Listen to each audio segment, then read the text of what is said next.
compañero desaparecido y miembro del archivo, el compañero Carlos Loza, que viene llevando una tarea muy fuerte en la investigación desde los casos concretos, ¿no? La presentación de Carlos tiene que ver con este estudio de los casos concretos con relación al genocidio y la deuda externa. Así que acércate el micrófono de acá. Prendelo. Quería agregar, mientras prende el micrófono, que la idea de la actividad es que sea hasta las 20 horas. Va a ser un momento de exposición de los compañeros, de la compañera Beverly, de 15 minutos cada uno, y aclarar que lamentablemente Pérez Esquivel no puede estar presente, manda sus saludos, está con angina, no puede ni hablar, no le sale la voz, así que manda saludos a todos y a todas. Y también nuestra compañera Victoria Basualdo, que iba a ser parte de la charla, también está con problemas de salud, así que desde acá les deseamos recuperación pronta a ambos. Buenas tardes. ¿Se escucha bien? Bueno, lo que vamos a presentar es un trabajo que tiene que ver con la investigación colectiva que se ha desarrollado desde los mismos momentos que se desarrollaron estos hechos que significaron la desaparición forzada y asesinato de compañeros, la reestructuración de la economía de nuestro país en beneficio de determinados grupos. En este caso, yo voy a exponer sobre el caso de la empresa Techin. Entonces,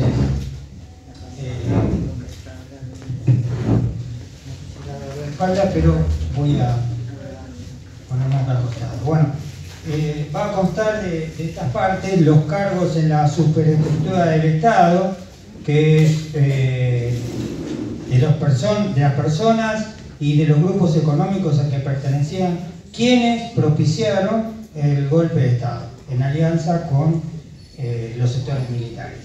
La deuda externa contraída por la empresa del Grupo Techin y los estudios de casos, y luego los cargos que ocupa Techin en el gobierno actual. Bueno, ¿pasamos? Sí. Bueno, ahí podemos ver precisamente los nombres de los funcionarios. Yo no voy a leerlo todo, pero algunos de los cargos. El ministro de Economía, José Alfredo Martínez de Osa, Cintan, que hay muchísimo para hablar de él, era una de las empresas siderúrgicas más importantes del país, a donde se inició una represión violentísima en el año 75 contra el movimiento obrero. José Alfredo Martínez de Oz era socio de Rockefeller con la empresa US Steel, una empresa norteamericana de hace muchas décadas, y que además patrocinador y beneficiario directo del golpe de Estado del 76. Recordemos que además de Hacienda, Rockefeller tenía, como señala Rodolfo Walsh en su carta, la ITT y también otras empresas vinculadas a ese grupo de Rockefeller, que son los que van a propiciar el golpe de Estado. Después están los nombres de los bancos, que algunos existen, otros no, pero son los mismos, las mismas personas, el grupo de Pratt Gay. Pratt Gay es el padre del que conocemos como economista de la actualidad, y después grupos que se hacían cargo, por ejemplo, de poner el cerro en el gallinero, ¿no? O sea, como directores del Banco Nación, de la provincia, del Banco Central, del Banco Hipotecario, precisamente como está pasando ahora, ponen a los grandes empresarios a dirigir el crédito, por ejemplo, para sus propias empresas. Directamente, todo esto, todos estos grupos manejaron la economía, pero también propiciaron el golpe de Estado de 1976. Bueno, esta es la continuación. Grupos, ahí se ve a mitad de tabla Puca Prota, el secretario de Minería, el dueño de la minera Aguilar, vinculada con el capitales norteamericanos, que estaba en Jujuy y que produjeron también La Matanza. Uno de los áreas económicas era la minería, y ellos manejaban ese territorio. No ingresaba nadie en Minera Aguilar. Después los bancos, y como podemos ver acá, hay una asociación de bancos con industrias, o sea, una interrelación entre el capital bancario y el capital industrial que da como resultado el capital financiero. Entonces esos mismos grupos tienen sus propios bancos que financian con créditos a sus empresas y que se fueron desarrollando a lo largo del siglo XX y que cada vez producen más concentración y más centralización del capital. Bueno, aquí tenemos el caso de la deuda externa privada contraída por las empresas del grupo Techint. Las empresas, ahí tenemos el monto. Este es un trabajo publicado muy tempranamente de Eduardo Basualdo, de Deuda Externa y Poder Económico en Argentina, en el año 87. Y bueno, esas son las empresas. Dalmine Siderca, propulsora siderúrgica. Cañadío Piedras, que era una empresa de la construcción. Techint S.A. Bueno, ese Catalina, ese es el edificio que tienen en Retiro, donde ahí se reunían también los jefes militares previo al golpe y después también. Cometarsa, otra empresa vinculada con la investigación y la construcción. Santa María S.A., que podría ser cualquier cosa, no, pero esa era una empresa financiera, era la empresa financiera del grupo. Losa, que es Ladrillos Olavarría Sociedad Anónima, que era vinculada a la construcción, y bueno, y las demás, como así del Chapa Perfiles. Bueno, todas estas empresas han tenido una represión muy violenta y fundamentalmente las más grandes, las líderes, que son Dalmine Siderca y Propulsora Siderúrgica. Por ejemplo, en Olavarría, en donde estaba, ahí hubo unos abogados muy importantes y algunos de ellos eran abogados del sindicato y que están desaparecidos en la zona de Olavarría y bueno, que fueron juzgados en Mar del Plata. Bueno, aquí tenemos el caso de Dalmine Siderca. Lo que está ordenado ahí es un trabajo que se fue haciendo a partir de las sucesivas investigaciones, de las causas, de los trabajos que se han hecho, por ejemplo, Victorio Basualdo en responsabilidad empresarial, pero también en los lugares, en La Plata, en Campana y Zárate, organismos de derechos humanos, y las causas que se han ido desarrollando a lo largo de todo este tiempo, que comenzaron demasiado tarde, ¿no? Comenzaron en el 2000 a desarrollarse las causas. Los primeros juicios son de aproximadamente del 2006-2007, o sea, 20 años después en que el Estado, tanto su poder ejecutivo, legislativo y judicial, consintió la ley de obediencia debida y punto final, y esos juicios estuvieron paralizados durante todos esos años. Bueno, aquí tenemos las columnas, ahí están los nombres, que después esto va a ser divulgado también, pero lo que interesa más que nada saber quiénes eran estos compañeros que no eran simples desaparecidos. Su vida tiene que ver con su identidad, y su identidad es anterior a la desaparición, sino que tenían una identidad política y social, y que eso llevaba a que se consolidara todo un grupo enfrentado con la burocracia sindical. Y por ejemplo, vemos cómo en Dalmine Siderca, Zárate y Campana, esa región, a partir del año 75 ya comienzan los golpes. Recordemos que los desaparecidos. Recordemos que el 20 de marzo de 1975, en Villa Constitución, se produjo una avanzada represiva por parte del Estado, los grupos paramilitares, parapoliciales, los grupos sindicales, la burocracia sindical, y también, ¿cómo?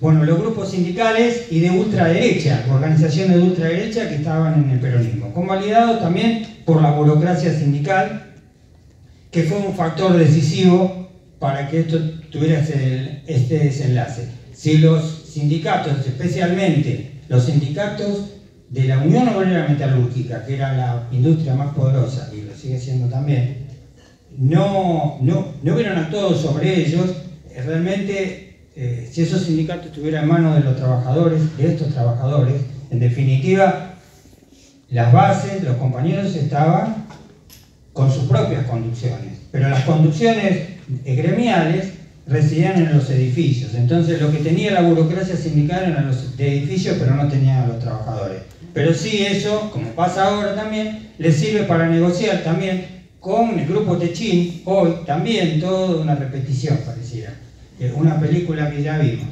Bueno, ahí vamos a ver las fechas de caída desde el año 75. Hay un caso de un compañero, el segundo, que era un jubilado, pero estaba vinculado con la empresa, que había sido delegado sindical, que lo ponen a disposición del PEN y un año después lo largan, lo sueltan y lo matan. Cómo se actuaba también. No era que por estar a disposición del PEN tenía asegurado que iba a vivir, no. Generalmente pasaba esto. O estaba muchos años o lo sacaban y lo mataban. Esto continuó ya, la ofensiva represiva que había comenzado a partir de finales del 73, pero que se acentuó profundamente en el año 75 y especialmente en el mes de diciembre del 75. Ahí se ven los nombres, ¿no?, de los primeros caídos, algunos en localidad de Campana y otros en los domicilios y otros secuestrados de las empresas. Bueno, lo que vamos a ver después es una seguidilla represiva, ¿no?, desde el golpe de Estado en adelante durante casi todo el año 76 y el año 77. Con eso, que son unas decenas de compañeros que están detenidos, desaparecidos, podemos ver también, ahí falta una columna, faltó, bueno, la de las edades, ¿no? O sea, estos compañeros, la edad promedio era entre 22 años y 32 años, podría haber alguna excepción de algunos de 36, pero generalmente eran obreros jóvenes incorporados recientemente a las fábricas y que fueron asesinados. La militancia social, ustedes van a ver ahí que casi todos los compañeros tenían una militancia sindical, formaban parte de agrupaciones. La tendencia obrera revolucionaria 22, que era el brazo sindical del Partido Revolucionario de los Trabajadores, militantes del PC, militantes de la JTP, corrientes antiburocráticas, obviamente que la JTP estaba vinculada a la dirección de Montoneros, y después militantes políticos, generalmente si uno los puede ver ahí, casi se repiten esta confluencia de sectores antiburocráticos, porque lo que se planteaba en esa época era la construcción de una fuerza del movimiento obrero que pueda lidiar no solo con las patronales y el Estado, sino también contra la burocracia sindical. Y en el movimiento obrero, y es muy importante resaltarlo, no habían tres posiciones como puede darse en algunos lugares, sino que estaba circunscrita a dos: o se estaba con los trabajadores o se estaba con la burocracia. Entonces todas las tendencias que estaban con los trabajadores se convertían en antiburocráticas, y la burocracia actuaba con el Estado y con los paramilitares y parapoliciales y organizaciones ultraderechistas para desaparecerlos y luego destruirlos.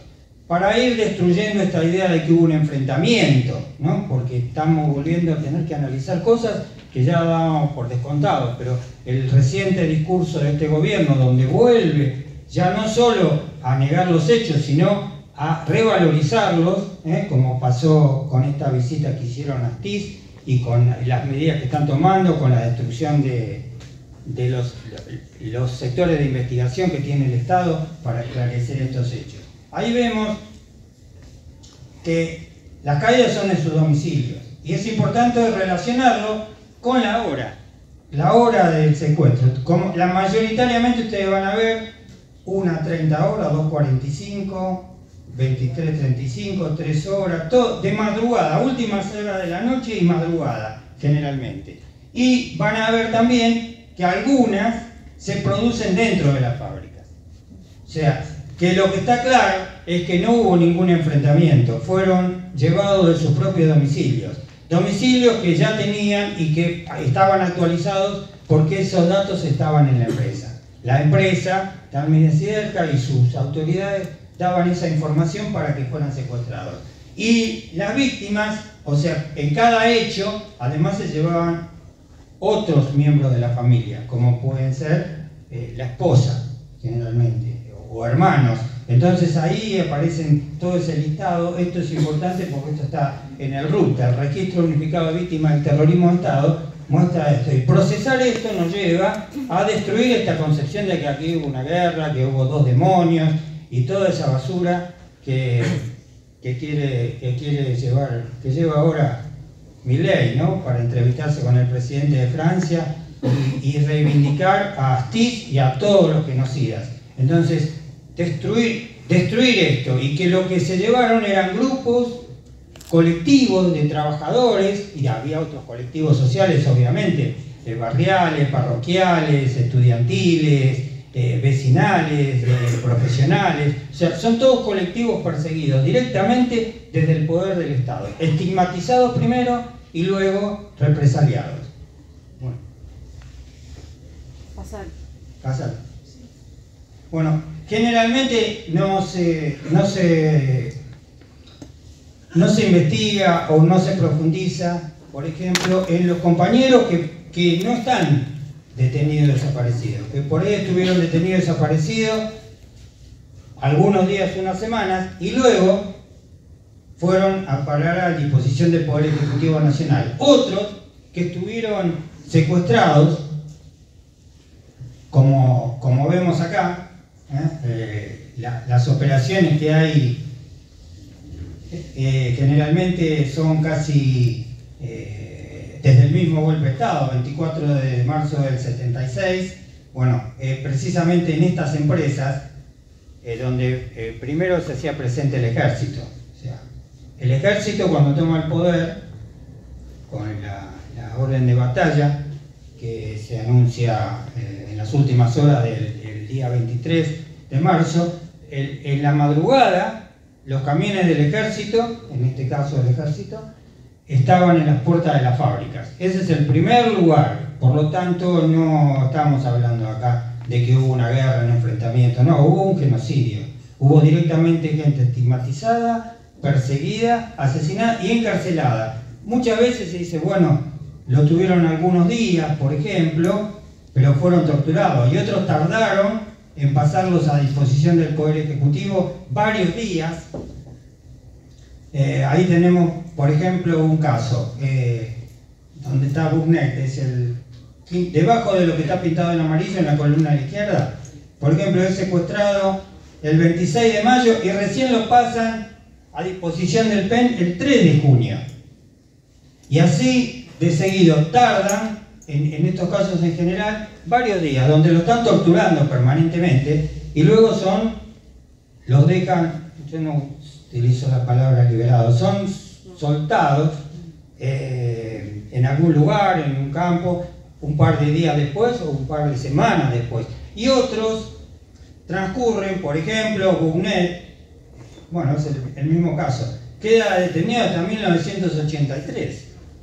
O sea, que son varios años y también son víctimas del terrorismo de Estado y que tampoco el Estado lo reconoce.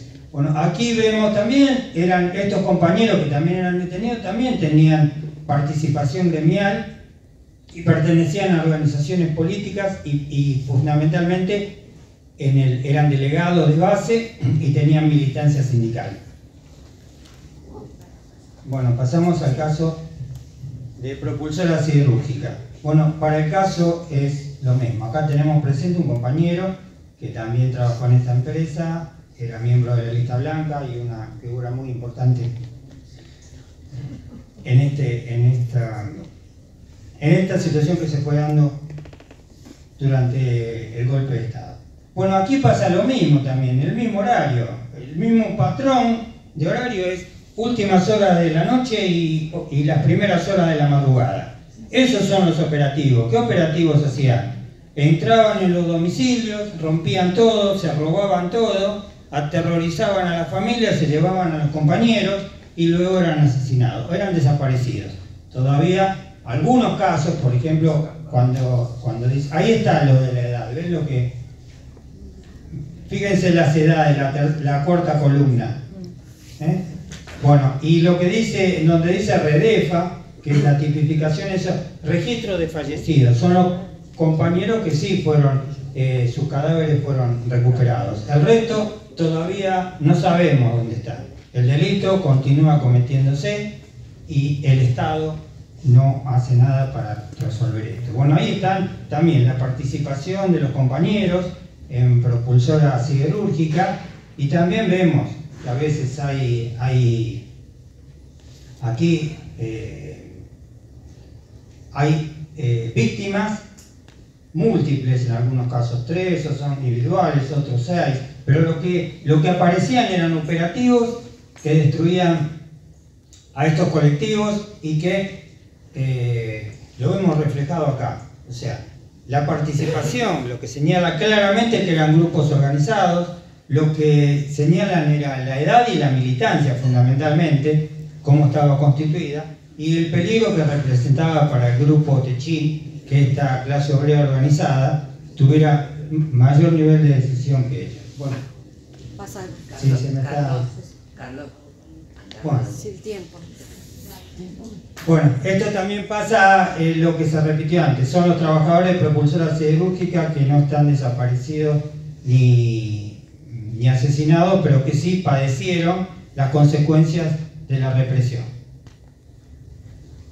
A ver si pasa. Sí. Bueno, avanzo sobre esto. Lo que quiero señalar es que nosotros estuvimos investigando y bueno, los funcionarios del grupo Techín en el gobierno actual. Esto no es historia del pasado. Esto es los 9 funcionarios que tiene Techín en la dirección del gobierno actual. O sea, es el mismo poder que actúa y de la misma manera. Y tienen ahí a Julio Cordero, secretario de Trabajo, el hombre que está ahora reuniéndose esta semana, que se hizo muy famoso porque quieren reformar para llevar las horas de trabajo a 12 horas, ¿no? De 8 a 12 horas, y que se reúne con la burocracia sindical, y bueno, es de el peor representante patronal que tienen. Y ahí vemos también Miguel Ponte y Ernesto Rona, otros 2 funcionarios que también fueron puestos, no solo fueron puestos por el grupo Techín, sino que trabajaron, por eso fueron puestos, trabajaron en el grupo Techín. En algunos casos hasta 38 años han trabajado en la empresa Techín, y algunos que otros tienen que ver con lo que pasó en aquella época. Y luego YPF, el grupo, tienen al presidente, la exploración y producción de YPF, bueno, el vicepresidente, bueno, los sectores clave de la empresa de energía de nuestro país, y tienen los organismos de regulación, y bueno, y todo lo que atañe a lo que es el gas y el petróleo en la Argentina. O sea que tenemos acá la siderurgia, la petroquímica, el gas, bueno, inserto en la construcción, o sea que prácticamente podemos hablar que esto es lo que gobierna ahora, y los antecedentes de estos grupos tienen que ver con el genocidio. ¿Una? Bueno, tengo tiempo para decir... Un poquito. Sí. Lo hago rápido. Nosotros relacionamos esto con una acusación que hacemos generalmente los que participamos de las causas en las querellas, la acusación que estos delitos constituyen genocidio. No todas las fiscalías, casi muy poquitas, contadas con los dedos de una mano, y me sobran dedos, acusan por genocidio. Y las querellas particulares tampoco, y las oficiales menos todavía. Entonces, salvo algunas querellas que acusan por genocidio, lo identificamos de esta manera. Por ejemplo, esta es la convención, que yo lo voy a leer rápido porque son los incisos con los que nosotros actuamos y que se compadece más con la realidad política, social, económica y jurídica en el momento de la ejecución de estos hechos. Bueno, en la presente convención se entiende por genocidio cualquiera de los actos mencionados a continuación. Bueno, esto es de diciembre del 48. Argentina incorpora a su legislación la Convención de Genocidio en 1956. Entonces, estos hechos están comprendidos por el tiempo en esta época. Bueno, la matanza de miembros del grupo, el atentado grave contra la integridad física o mental de los miembros del grupo, el sometimiento intencional del grupo a condiciones de existencia que hayan de acarrear su destrucción física total o parcial, medidas destinadas a impedir los nacimientos en el seno del grupo y traslado forzoso de niños del grupo a otro grupo. Bueno, todos estos 5 ítems del artículo 2 de la Convención se pusieron en práctica durante el gobierno de la dictadura de la oligarquía financiera y sus cómplices y sus ejecutores, que fueron los militares. Está de más decir que algunos jueces se excusan porque dicen que el delito en la Constitución Nacional no está establecida la pena. O sea, una cosa que nos siguen mintiendo y engañando, pretenden engañarnos. Desde 1956 hasta ahora, 68 años, el Congreso no tuvo oportunidad de decir que la pena correspondiente al delito de genocidio es cadena perpetua. Fíjense, 10 palabras. Una cosa que eso hay que poner. Entonces algunos jueces dicen, como no está establecida el monto de la pena, no puede. Es una cosa tremenda, es una complicidad del aparato del Estado con esto. Bueno. Damos fin, ¿ya está? Sí, bueno. Muchas gracias. Después vamos a tener un momento para preguntas, así que digo, porque son temas que son trabajos preliminares también, así que hay que seguir profundizando en la investigación. Vamos a, antes de seguir, a pasar un audio de nuestra querida madre de Plaza de Mayo, línea fundadora, Elia Espen, que nos mandó para esta actividad. Bueno, yo quería enviarles un saludo y un abrazo muy grande. Lo que pasa es que estoy un poco congestionada y no me conviene ir por la hora y todo. Gracias y adelante, no abandonen la lucha.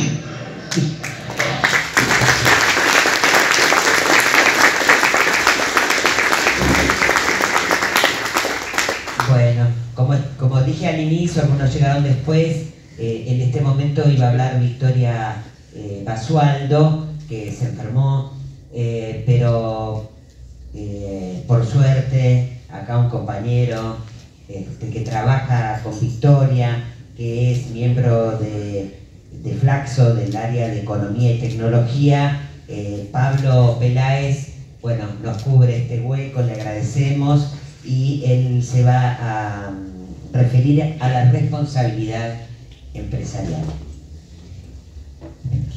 Hola, bueno, buenas tardes, gracias compañeros, compañeras del archivo, Carlos, Aberli. Voy a intentar reemplazar a Victoria, no voy a poder obviamente, voy a hacer lo que pueda para transmitirles algunas líneas de laburo que venimos teniendo en conjunto desde hace algunos años ya. Centralmente la refería a la responsabilidad empresarial de los delitos de lesa humanidad, que tiene origen en un material que se publica en 2015, que fue una investigación muy importante, muy voluminosa, son 2 tomos, están para descargar y para leer. Es una investigación que se hizo entre 4 instituciones que están detalladas ahí, en la que se investigaron 25 grandes empresas, que ahí están detalladas, con el eje o con el foco de atención puesto en el espacio productivo y en la manera en que se articularon en cada establecimiento las prácticas y los intereses de las fuerzas militares y de la dirigencia empresarial, en lo que se conformó en todos los casos como una alianza represiva que estuvo dirigida particularmente contra los colectivos obreros y sus representantes sindicales de base durante la segunda mitad de los años 70.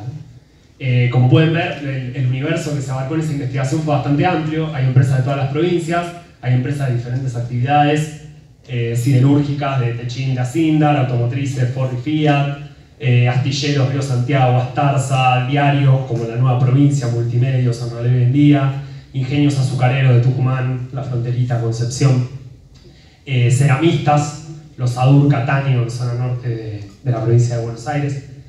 En todas esas empresas, entonces, como les decía, se intentó poner el foco en cómo se hizo esa articulación entre fuerzas militares y dirigencia empresarial en lo que se conformó como una alianza represiva contra los colectivos obreros.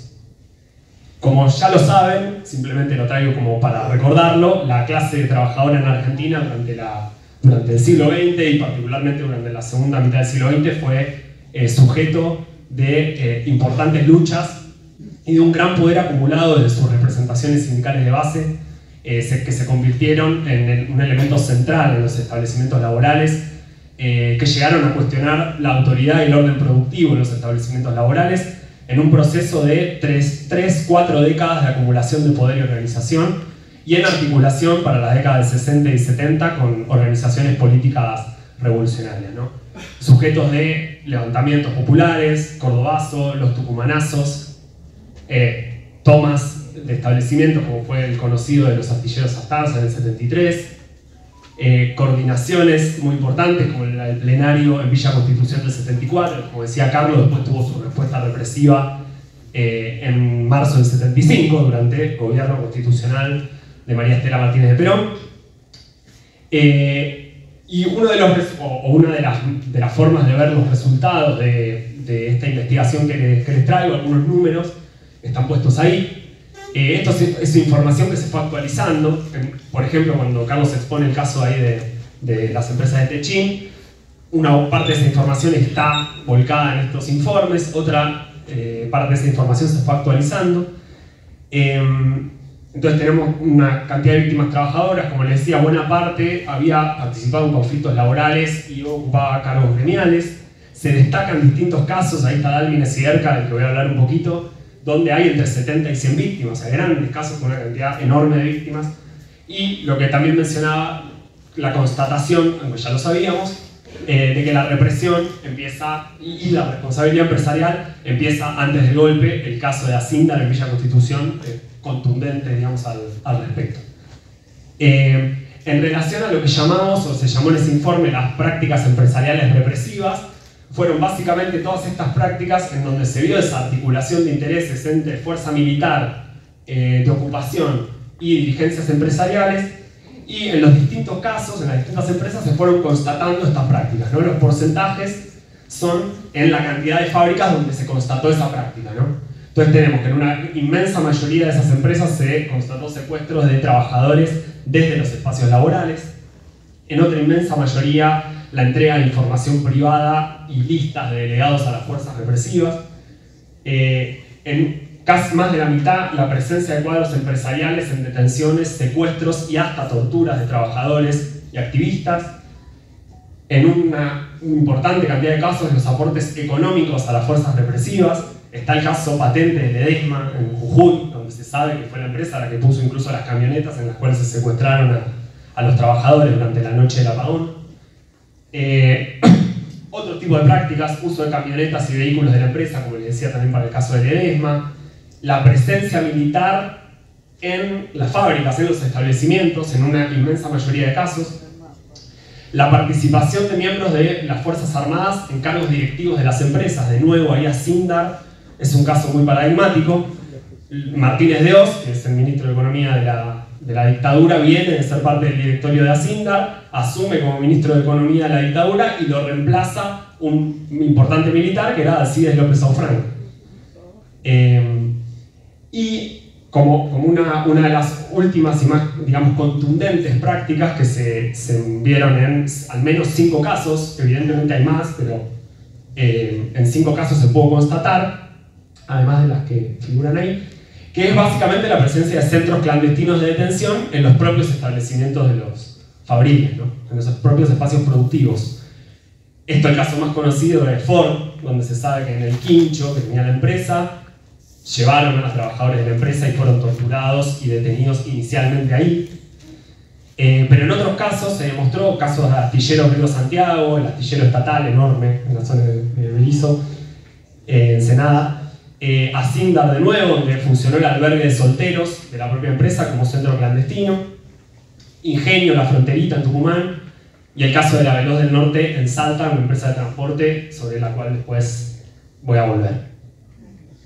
Como decía Carlos, las prácticas empresariales represivas, la represión sobre la clase trabajadora se articuló obviamente con un plan económico, un ataque económico a la clase trabajadora que muy sintéticamente se puede ver en la caída en la participación de los salarios en el PBI nacional, que vale destacar, arranca en 1975 con el Plan Rodrigo, digamos, y se profundiza durante el periodo de la dictadura, ¿no? Niveles salariales que la clase trabajadora no va a conseguir nunca más, ¿no? Los que había antes de la dictadura. Esto también, la dictadura va a avanzar sobre una gran cantidad de derechos laborales y sobre todo de márgenes para la organización política y sindical, ¿no? Quería hacer un comentario, y ya que agarro la propuesta de Carlos, casualmente o no casualmente, yo laburé durante muchos años el caso de Dálmine Siderca, de Techín. Quería traer algunas cuestiones para agregar a lo que hizo Carlos, que es un laburo, o lo que hicieron con el archivo, que es un laburo impresionante. Yo también laburé con el listado de compañeros y compañeras víctimas sobrevivientes. El caso de Dálmine Siderca es un caso que se destaca para esta perspectiva de análisis. Es un caso, como les decía, en donde es uno de los casos con mayor cantidad de víctimas trabajadoras en una empresa. Dálmine Siderca era, y diría que es, la empresa, la fábrica más importante de Techín. Se dedica a producir tubos sin costura para extraer petróleo. Está en Campana. Y como les decía, entonces una fábrica con una gran cantidad de víctimas. Y además que el proceso represivo en Dálmine coincide con la ampliación más importante de la fábrica en su historia. Con lo cual, no se puede entender la realidad actual del grupo empresario y de su principal fábrica sin entender qué hicieron en los 70. En el 74 la fábrica arrancó un plan de ampliación, el más importante de su historia, y logró, a partir de ahí, en articulación con la represión, disminuir en muy pocos años el costo laboral, lo que es el costo laboral para una empresa por tonelada producida, a casi la mitad, y aumentar la productividad laboral desde la mentalidad empresaria casi un 50%. Desde fines de los 70, además, la empresa se posicionó como un jugador de primer orden en la competencia global. Hoy en día, Dálmine Siderca exporta la mayoría de su producción. Eso lo logra a partir de fines de los 70. La represión militar y empresarial, como dijo Carlos, comenzó en el 75, comenzó con lo que fue los efectos del operativo Serpiente Roja del Paraná, que inició en Villa Constitución, pero pasó por Zárate, por Campana, por el norte del conurbano bonaerense también. Desde los inicios el grupo empresario expresó lo que decían sus propios balances, su confianza en la naturaleza de las medidas económicas adoptadas después de lo que llamaban cambio institucional del 24 de marzo de 1976, y decían en los propios balances que la actividad laboral se había normalizado en la empresa. Según el relevamiento que yo pude hacer, que lo que veo coincide mucho con lo que están laburando ustedes, al menos 90 trabajadores que desarrollaban tareas en el polo productivo de Dálmine Siderca y de Cometarsa, que es la empresa que queda al lado también del grupo Techín, fueron víctimas, fueron detenidos, fueron desaparecidos, asesinados, forzados al exilio, secuestrados y violados, ¿no? Casi la mitad de esos trabajadores permanecen desaparecidos y desaparecidos hasta la actualidad. 6 fueron asesinados. Alrededor de 24 de esos trabajadores eran o habían sido representantes sindicales de base de la UOM, el sindicato predominante en una fábrica siderúrgica, y cerca de 30 trabajadores, según mi relevamiento, pertenecían a una de las organizaciones que tenía mayor peso en la fábrica, que era el PRT-ERP, y sus frentes de masa, ¿no? En el caso de Dálmine Siderca, como muchas de las empresas que les comentaba anteriormente, se constató que con el golpe la empresa prohibió elecciones de delegados, designó delegados a dedo, y la gerencia pudo barrer con algunas de las conquistas laborales, digamos, más importantes que habían obtenido los trabajadores en el periodo previo, por ejemplo, regímenes de insalubridad laboral en algunas secciones de la fábrica. Y después se constataron algunas y varias de las prácticas militares, prácticas represivas, que les comentaba hace un ratito. La militarización de la planta, es decir, la permanencia constante de militares en el espacio productivo, la designación de policías retirados en cargos jerárquicos de la empresa, secuestros de trabajadores de sus puestos de trabajo, infiltración de agentes de inteligencia, secuestros y o torturas que estuvieron vinculadas directamente a la actividad gremial, seguidas además de envío de telegramas de despido a quienes estaban secuestrados. Mientras estaban secuestrados, muchos y muchas de las compañeras manifiestan que les llega el telegrama de despido a la empresa. Bueno, todo eso se constata muy fuertemente en el caso de Álmines y Erca. Para mí es uno de los casos más interesantes para ver, con la actualidad además que tenemos, donde está el grupo de Chin directamente en el gobierno. Es un caso a resaltar, creo yo. También es un caso a resaltar la existencia de resistencia, ¿no? Durante la dictadura. En el 79 hay una huelga muy importante, por ejemplo, que permite cambiar algunas de las condiciones iniciales del retroceso de la dictadura. Bueno, y como prometí, para no hacerme distraído con lo que venía a decir, además de hablar del caso de Álmines, que es un caso que me interesa en particular, quería hacer un comentario como último eje respecto a la cuestión de la judicialización, que es otra de las cuestiones que desde el equipo que elaboramos con la perspectiva de la responsabilidad empresarial venimos trabajando. Como creo que todas saben acá, el tema de la judicialización es un campo de batalla con mucha historia, con mucha relevancia en nuestro país. Los testimonios en particular sobre la represión a trabajadores y responsabilidad empresarial en secuestros vienen desde fines de la dictadura y desde los años 80. Por ejemplo, en la CONADEP, hay testimonios sobre casos de empresas. Está el caso de Ford, está el caso de Ledesma, está el caso de Ingenio Fronterita. Están esos testimonios en la CONADEP, están puestos en el Nunca Más, pero son líneas de judicialización que no se desarrollaron. En el caso de Álmines y Erca, de nuevo, en el 84 ya el subsecretario de Derechos Humanos, que estaba en ese momento del gobierno de Alfonsín, en una carta que le envía a un juzgado de San Nicolás, plantea que el caso de los obreros de la empresa Álmines y Erca es por demás significativo, pues permitiría demostrar la connivencia existente entre los directivos de aquella fábrica y las fuerzas represoras actuantes en la zona de Campana. Año 84. Todavía no tenemos ningún imputado ni condenado por el caso Techín, ¿no? Luego, las distintas leyes de impunidad, obviamente pusieron serias trabas al avance de los juicios, y en los últimos años, gracias a la cantidad inmensa de testimonios, de investigaciones y de luchas en curso alrededor de eso, podríamos decir que se ha ampliado la posibilidad, de imputación de sectores no únicamente militares. En este marco también fuimos viendo que la relación entre investigación y judicialización tiene sus potencialidades.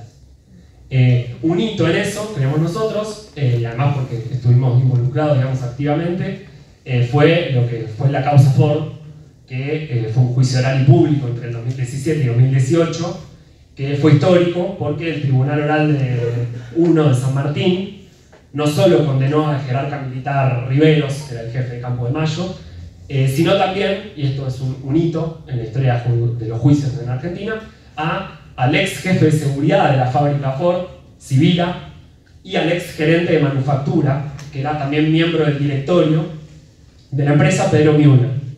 Fueron condenados como partícipes necesarios de las violaciones a los derechos humanos cometidas contra 24 trabajadores y delegados gremiales de la fábrica. En la sentencia de ese juicio se indicó, el tribunal dijo que el proceso represivo, el móvil del proceso represivo, fue la eliminación de las comisiones internas de los sindicatos en las fábricas, símbolo de la fuerza obrera y de la resistencia a las demandas de eficiencia, un objetivo común entre empresarios y los militares que de facto ocuparon el gobierno. Esto lo dijo el tribunal, ¿no? Bueno, como para dar dimensión a lo que se ha logrado y que en otros países de Latinoamérica no se ha llegado ni a mínimos pasos en ese sentido.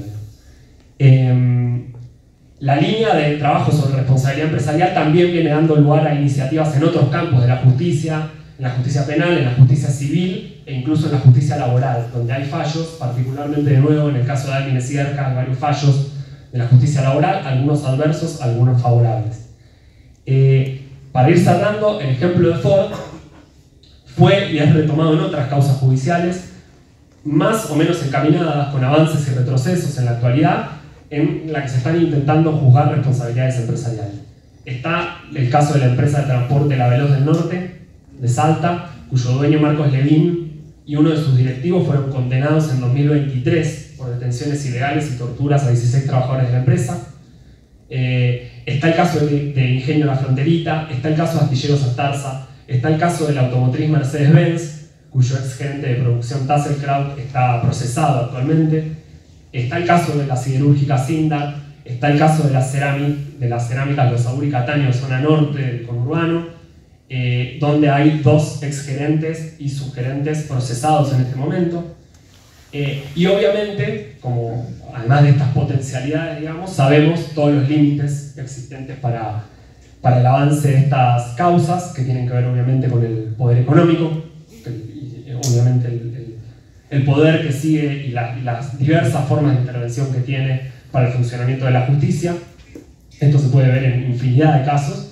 Y también en los límites, y con esto termino, que la legislación local plantea, por ejemplo, respecto a la posibilidad de juzgar penalmente a la figura jurídica de una empresa, ¿no? Lo que nos obliga a indagar no solamente en las responsabilidades generales de las empresas en relación al terrorismo de Estado con los trabajadores, sino también en trayectorias concretas de altos funcionarios e integrantes de las empresas. Por último, está el tema obvio de la impunidad biológica, donde básicamente se están muriendo, quedan pocos. El caso más emblemático de nuevo es el de Blaquier de Ledesma, fallecido sin tener ningún procesamiento, ninguna condena efectiva, más allá de las denuncias que existen y se recibieron históricamente y se siguen recibiendo. Lo que nos queda, y ahí podemos ir a la última, o había como 2 más, pero caso Ford y la última. Lo que nos queda básicamente, y solo quería concluir con esa idea, es seguir investigando, seguir indagando y seguir encontrándonos en la lucha por estas causas. Gracias. Un poco, porque pensábamos partir un poco de las palabras de Nora, que siempre mucho reaseguro, ¿no? Nos respaldamos en esas palabras que tanto nos ha enseñado durante tantos años y seguramente como hoy en la plaza seguimos escuchando la palabra de Elia, de Mirta, digamos, y aprendiendo de toda esa lucha, de todo ese testimonio. Y Nora, lo que tenía muchas maneras, ¿no?, de referirse a la deuda en relación a la dictadura. Y vamos a pensar un poco a partir de ahí. Y yo quiero decir, digamos, sí, yo tengo un poco de formación como economista, pero no soy investigadora. Me encantaría, digamos, poder dedicarme tiempo, digamos, a eso. Entonces uno a veces siente como que vea por dónde gustaría saber un poco más. Y ahí un poco vamos a ir caminando, ¿no? Por donde siento que necesitamos siempre saber un poquito más y ver cómo eso incide también en lo que son nuestras acciones, lo que es nuestra práctica militante, lo que es la lucha. Efectivamente, como siempre decía Nora, parece el mundo mejor, ese mundo que queremos, donde quepamos todos y todas y todes, y donde efectivamente ese amor que siempre movía Nora para todos nosotros, para todo el pueblo, para el mundo entero, digamos, avanzando. Bueno, Nora, por un ejemplo, tenía, digamos, una frase clásica cuando se refería a la deuda y la ilegitimidad de la deuda. Y le decía así, bien como le gustaba de ama de casa. Mira, si a vos te llega la factura de luz de tu vecino, ¿qué haces? ¿Lo pagás? No, lo pasás a tu vecina, ¿verdad? Bueno, entonces, esta deuda, que no es nuestra, que no nos benefició a nosotros en ningún momento, que sí benefició y sigue beneficiando, digamos, a otros, con muchos, ¿por qué no lo pagan ellos, en todo caso? Digamos que lo resuelven ellos. Nosotros no tenemos nada que ver. Ya está resuelto. Ahora vamos a escuchar, entonces, otras palabras de Nora sobre la deuda y después vamos a retomar. Muy bien. Nosotros creemos que como la deuda es tan dañina y tan perjudicial para la vida de todo el pueblo, que creo que el gobierno podría hacer esa prueba tan loable como sería suspender el pago y después algún día, cuando se recomponga y cuando sepamos que debemos, que es legítimo, porque si no, no tenemos por qué pagar lo que no consumimos. Y después, sí, cuando sepamos y las cuentas claras, pedir la repatriación del dinero que fue fugado, o en todo caso, que lo paguen los que lo gastaron a su modo y desde su bolsillo. Macri y toda la pandilla que estuvo en ese gobierno, ¿no? Todos se embolsaron, Caputo, que lo dejaron irse con los bolsillos llenos, y otros más, ¿no? Otros que ni abren la boca hoy. Entonces, tenemos un camino a recorrer. Y yo digo y quiero contar una parte de la deuda que lo tengo clavado en el corazón. Cuando empieza la dictadura cívico-militar eclesiástica, año 76, piden los militares, los ministros de economía, muchos civiles, políticos, piden dinero al Fondo Monetario Internacional y a los bancos. ¿Para qué, dirán ustedes? Para armar los campos de concentración, para pagarle extra a los oficiales que torturaban a nuestros hijos, a nuestras hijas, para armar toda esa parafernalia de lo que fue la gran represión de esos años. Eso, con la sangre derramada, ¿vamos a pagar la deuda? No. Después termina la dictadura y tenemos la guerra, tenemos los gastos, hacer un mundial para tapar todo lo que habíamos vivido, para tapar ese edificio de la ESMA tan siniestro, ¿no es cierto?, que pasaron miles y miles de hombres y mujeres donde fueron torturados brutalmente, donde desde ahí se entregó los bebés de sus madres cautivas, embarazadas, bebés que nacían ahí y eran entregados a familias de militares, de gendarmes, de policías, empresarios.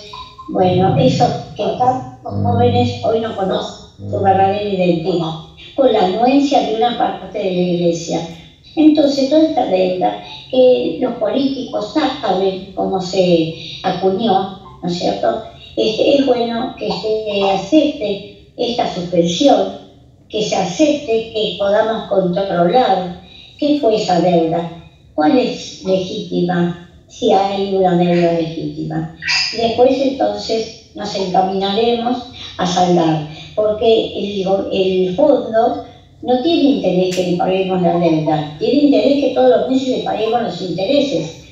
Y después tiene las ventanillas. En una ventanilla pagás los intereses, en la otra ventanilla pagás lo que pedís ahí. Ahí pedís y haces las cuentitas y ya te lo arman en los documentos que después tenemos que pagar. Así que bueno, yo creo hay mucho para decir, quedan muchos todavía expositores. Yo estoy muy contenta, los abrazo con todo mi cariño y vuelvo también a decir cómo tiene que ver los 30.000 detenidos desaparecidos con esta deuda infame, odiosa, impagable. ¿Cómo tiene que ver? Entonces tenemos que reivindicar todos los días a estos 30.000, todos los días abrazarlos y honrarlos como no pagando esta deuda infame en este momento. En este momento suspendemos y seguimos investigando. Bueno, yo querría decir más cosas, pero lo que quiero es abrazarlos, seguimos luchando y seguimos en este camino de la verdad. Le decimos al gobierno que estudie esto, que no sigan pagando, porque acá el pueblo necesita mucho de ese poder económico para curarse, para encontrar sobre todo de la vivienda, que es una parte de esa deuda recuperada. Qué bien me vendría para tener vivienda y poder aislar un poco a la gente que está viviendo hacinada. Bueno, les doy un gran abrazo y ojalá podamos seguir conversando y ampliando y que entienda el pueblo que la deuda es un veneno para nuestro pueblo. Así que venceremos hasta la victoria siempre. Y 30.000 detenidos desaparecidos, presentes, ahora y siempre. Nosotros creemos que como la deuda es tan dañina y tan perjudicial para la vida de todo el pueblo, podría ser.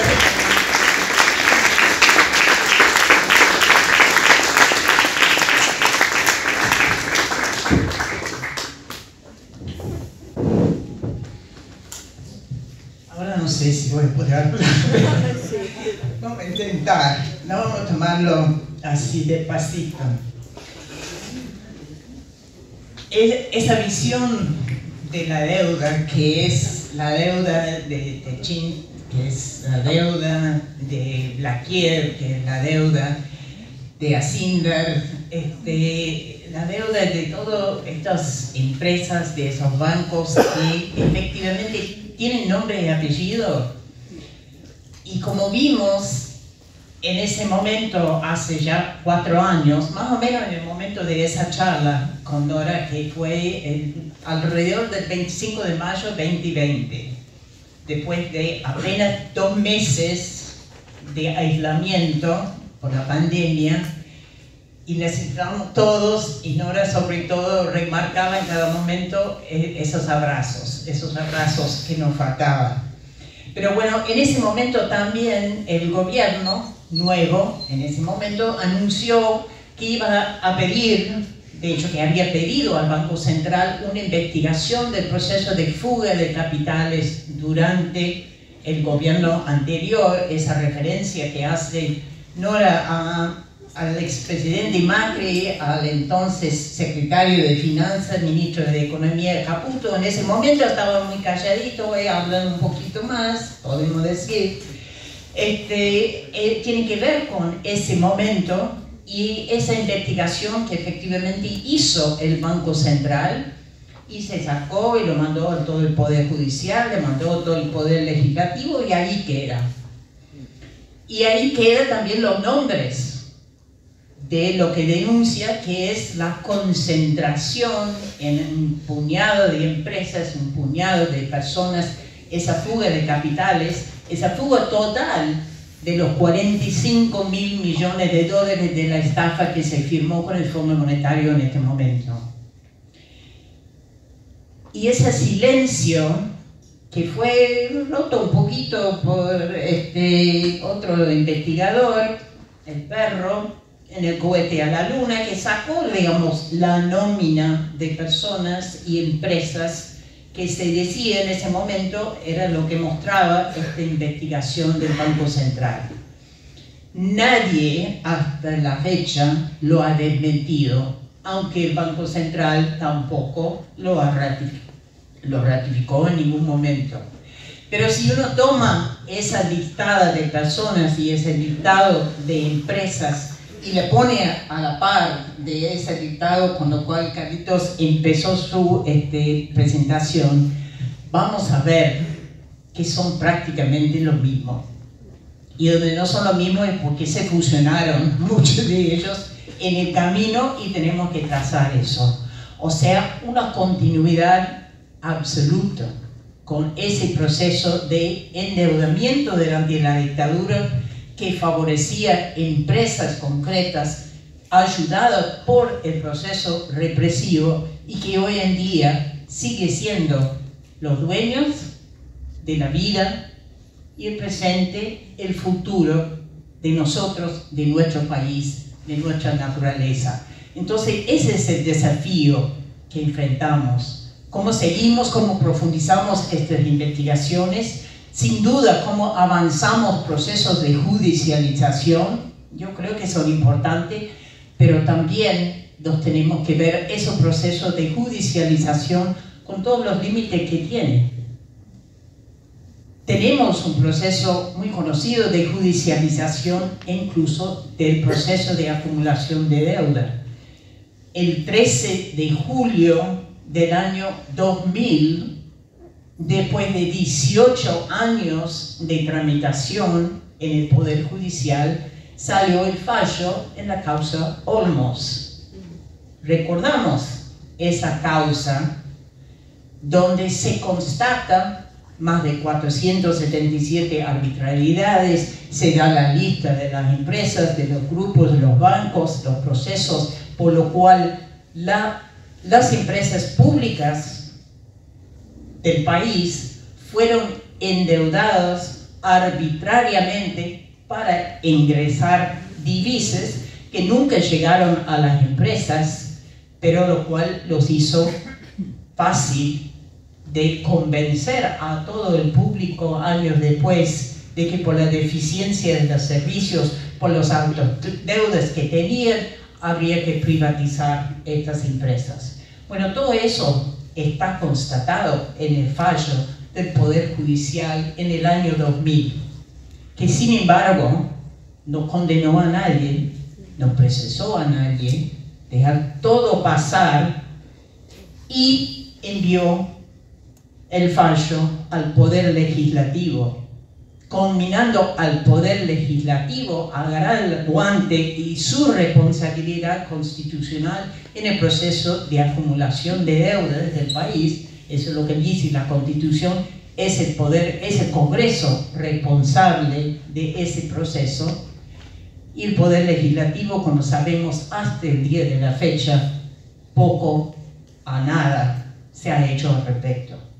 Y el resultado de esos intentos de judicialización y los límites que se han encontrado es que hoy en día esa deuda no solamente ha seguido creciendo, pero ha seguido invadiendo con cada vez más fuerza lo que es la economía de nuestro país, la vida y las posibilidades de futuro de nuestro pueblo. Pero quiero volver un momento para mirar también ese momento que no es el primer momento de la deuda en Argentina, eso sin duda, pero un momento, digamos, que coincidía la dictadura, el proceso de reacomodo empresarial y industrial aquí en nuestro país, con cosas que estaban pasando en el mundo de las finanzas y en el mundo económico y políticamente. Y queremos en ese momento traer no solamente el proceso de endeudamiento con los bancos, sino también la responsabilidad y la complicidad. Hay una discusión judicial ahí muy importante, pero desde nuestro lugar me parece que es una responsabilidad total de instituciones financieras como el Fondo Monetario Internacional en ese proceso de endeudamiento y cómo sigue hasta el día de hoy. ¿Cuál es el momento? Cuando se da el golpe, en 76, el mundo económicamente hablando está avanzando en los primeros años de un proceso de transformación que hoy sigue, pero en ese momento fue muy, muy importante.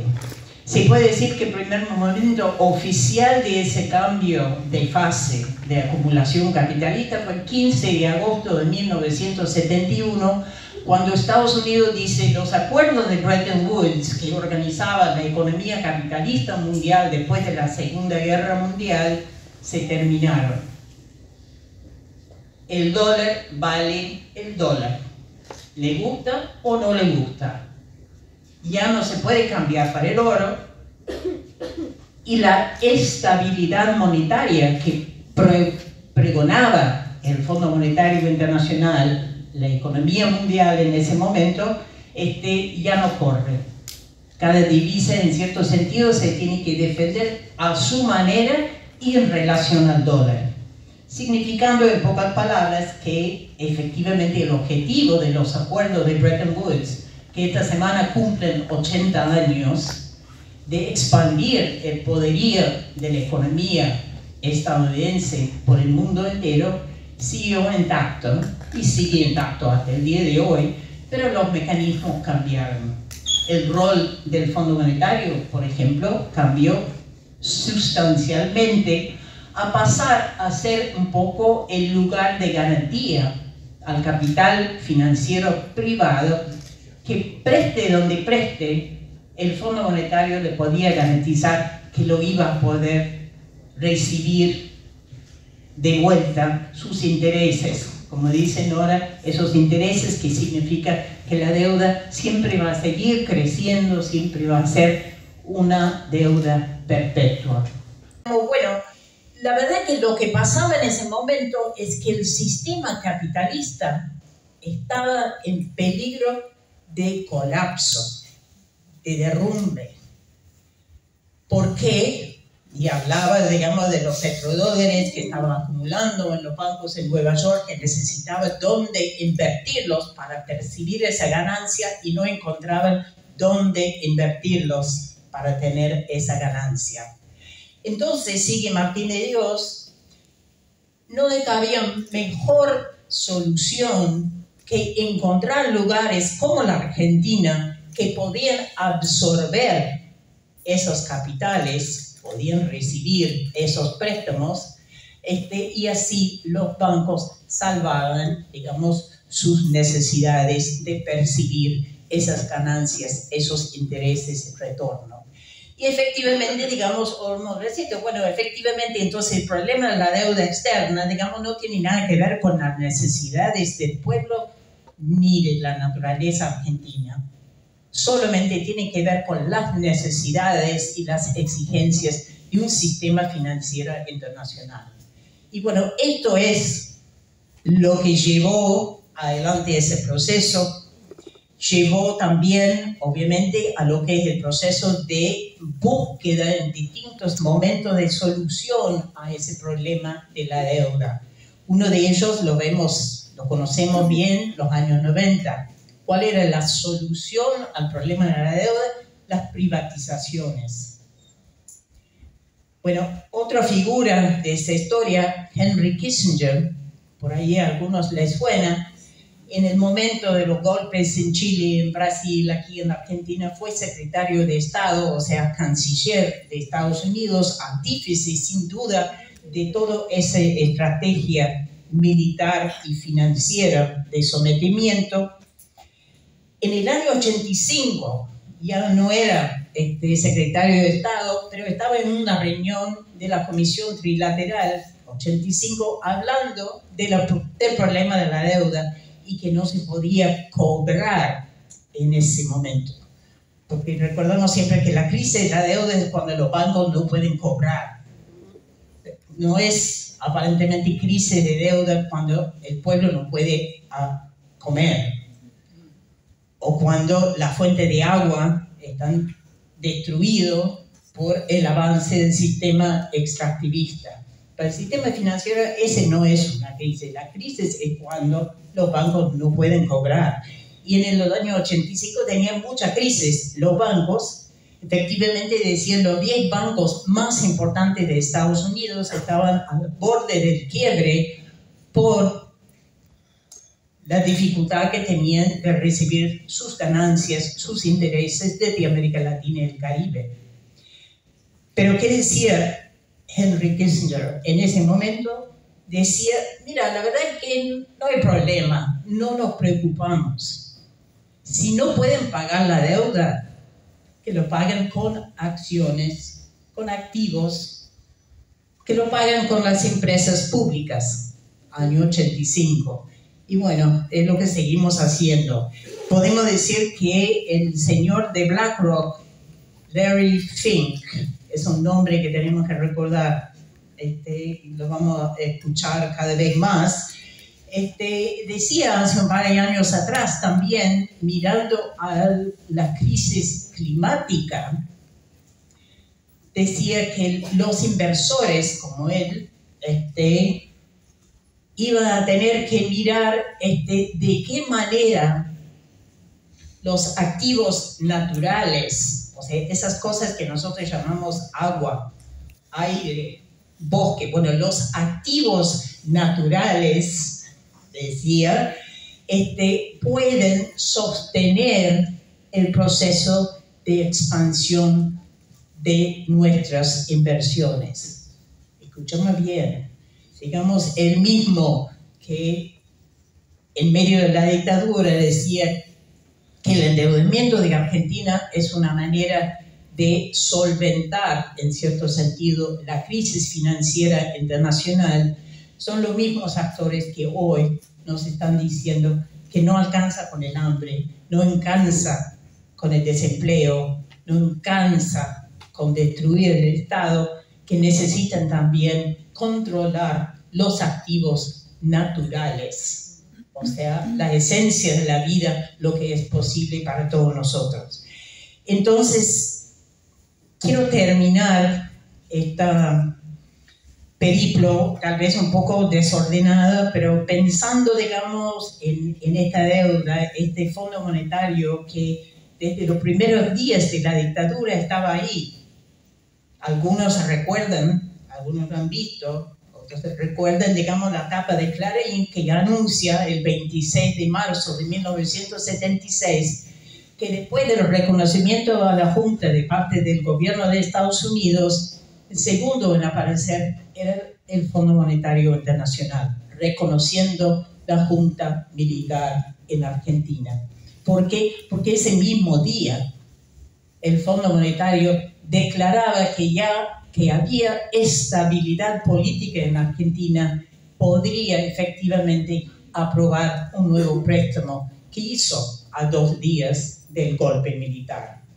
Ese mismo Fondo Monetario, aunque algunos nos han dicho que ha cambiado, es el mismo que hoy supervisa, controla, dice lo que hace el gobierno cada día, cada hora, cada mes. Entonces, ese proceso de pensar esta deuda, este Fondo Monetario, todo esto que sabemos de cómo se relaciona directamente con la represión durante la dictadura, con la represión y la criminalización que hoy también estamos viviendo, pensamos que tenemos grandes desafíos para seguir profundizando nuestras luchas.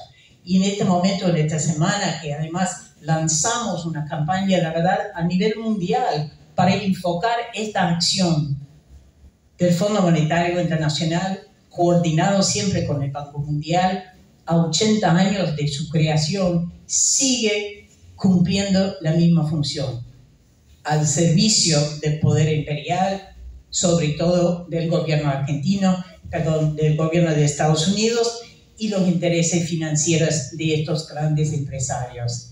Y yo creo sinceramente, y la autoconvocatoria por la suspensión del pago, investigación de la deuda, que siempre tenía a Nora a la cabeza junto con Adolfo, seguimos luchando con la idea de que efectivamente si no logramos desde los sectores populares romper esa lógica de sometimiento a estos intereses, va a ser muy difícil que logramos comer, que logramos disfrutar la salud, que tengamos educación, que tengamos empleo, que tengamos aire, que tengamos agua, que tengamos lo que necesitamos para una vida digna.